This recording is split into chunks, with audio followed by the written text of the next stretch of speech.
नमस्कार. लीनाज फूड मराठीमध्ये मी लीना आपलं स्वागत करते. आज मी घरातच राजगिरा भाजून त्याचे लाडू कसे बनवायचे याची रेसिपी घेऊन आलेली आहे.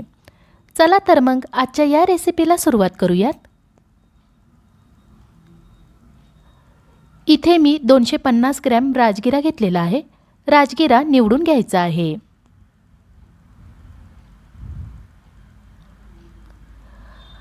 राजगिरा भाजण्यासाठी गॅसच्या मध्यम आचेवर कढई गरम करायला ठेवायची आहे. तुम्ही राजगिरा भाजण्यासाठी खोलगट तवासुद्धा वापरू शकता, पण तव्यामध्ये राजगिरा भाजल्यावर त्याच्या लाह्या तव्याबाहेर खूप उडतात, म्हणून शक्य होईल तेवढं कढईचा वापर करायचा आहे. कढई आपली चांगली गरम झालेली आहे. छोटा चमचा भरून राजगिरा घालूया. स्वच्छ कपड्याने राजगिरा अलगद तिथल्या तिथे असा पसरून घेऊया. राजगिरा गरम व्हायला लागला की त्याच्या लाह्या व्हायला सुरुवात होते.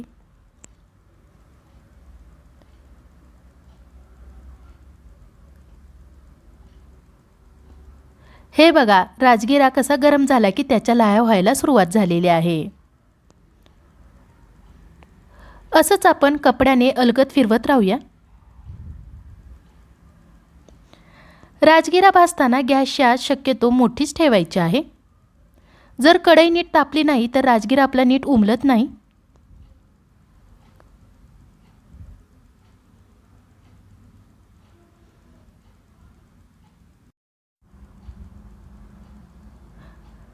राजगिऱ्याच्या लाह्या उमललेल्या आहेत, बाजूला काढूया.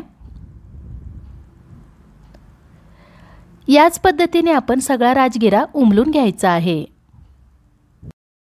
गॅसची आच मोठी असल्यामुळे कपडा लवकर गरम होतो, म्हणून हाताला चटका बसायची शक्यता असते. त्यामुळे काळजी घेऊन राजगिरा भाजायचा आहे.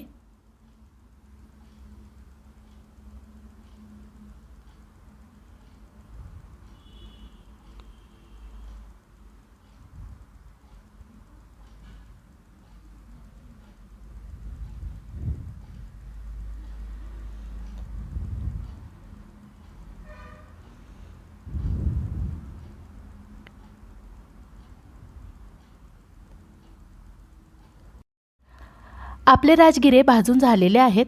आता ह्याला या सुपामध्ये घेऊन घोळून घेऊयात. घोळून घेतल्यामुळे कोवळा राजगिरा आहे तो मागे राहील. लाह्या घोळून घ्यायच्या आहेत, कारण न उमललेला राजगिरा लाडू खाताना कचकच लागतो.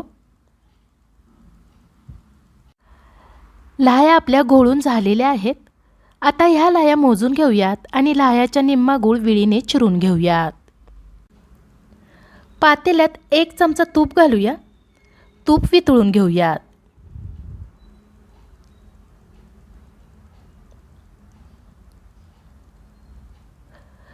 साडेतीन वाटी उमललेल्या लाह्या होत्या, त्यामुळे इथे मी 1.25 वाटी गूळ विळीने चिरून घेतलेला आहे.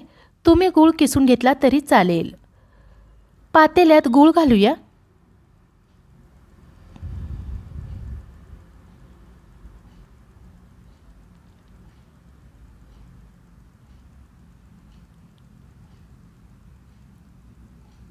गॅसच्या मध्यम आचेवर गूळ वितळून घेऊया.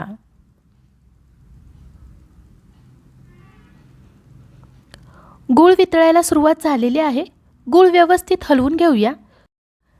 जर एखादी गुळाची गुठळी शिल्लक राहिली असेल तर ती उलटण्याच्या साहाय्याने फोडून घेऊयात. गॅसची आच कमी करूया. आता याच्यामध्ये 2 चमचे पाणी घालूया आणि मिक्स करून घेऊया. गूळ पूर्ण वितळेपर्यंत अर्धा मिनिट शिजवून घेऊया.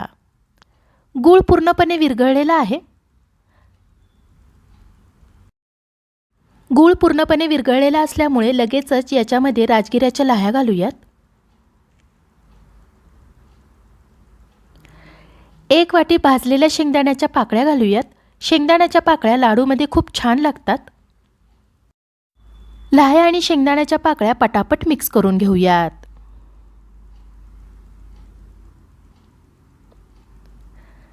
लाह्या आणि शेंगदाण्याच्या पाकळ्या गुळामध्ये छान मिक्स करून झालेल्या आहेत.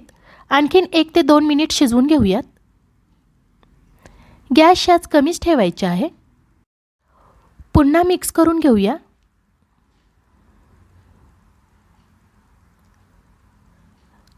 मिक्स करून झाल्यानंतर गॅस बंद करूया. अर्धा चमचा वेलची पावडर घालूया आणि मिक्स करूया.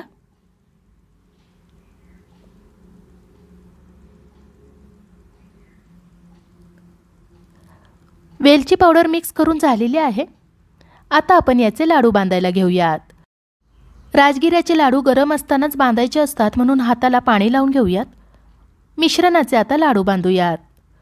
लाडूचा आकार तुम्ही तुमच्या आवडीने करायचा आहे.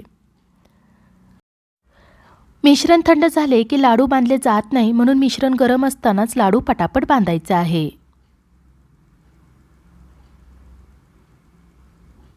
हा बघा लाडू कसा सहज बांधला जातोय. याच पद्धतीने मिश्रणाचे लाडू बांधून घ्यायचे आहेत. राजगिऱ्याचे लाडू उपवासाला जरूर खातात, पण हे लाडू उपवासालाच कशाला, पौष्टिक म्हणून कधीही बनवून खाऊ शकता. असे राजगिऱ्याचे लाडू तुम्ही नक्की करून बघा आणि कसे झाले ते मला कमेंट बॉक्समध्ये नक्की सांगा. अशा छान छान रेसिपी पाहण्यासाठी लीनाज फूड मराठीला लाईक, शेअर आणि सबस्क्राईब करायला विसरू नका. धन्यवाद.